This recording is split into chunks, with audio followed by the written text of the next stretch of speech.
এটা গণ আন্দোলন, এটা গণ অভ্যুত্থান।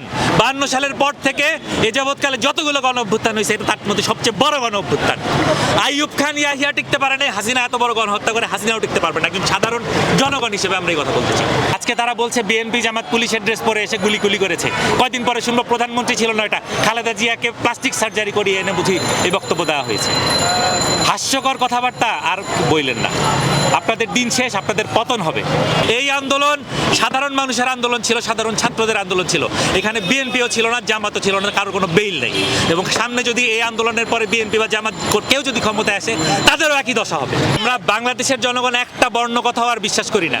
যারা মিনিটে মিনিটে কথা পাল্টায়, যারা কালকে এক কথা বলে আজকে আরেক কথা বলে, যারা আমাদের চোখের সামনে সাধারণ পথচারীদেরকে গুলি করে মারছে, 3 বছরের বাচ্চা থেকে শুরু করে 6 বছরের বাচ্চা, 10 বছরের বাচ্চা, 15 বছরের বাচ্চা ঘরে বসে গুলি খেয়েছে। এরপরে পুলিশ বলে যে কোথা থেকে জানি গুলি হয়েছে, তারা জানে না।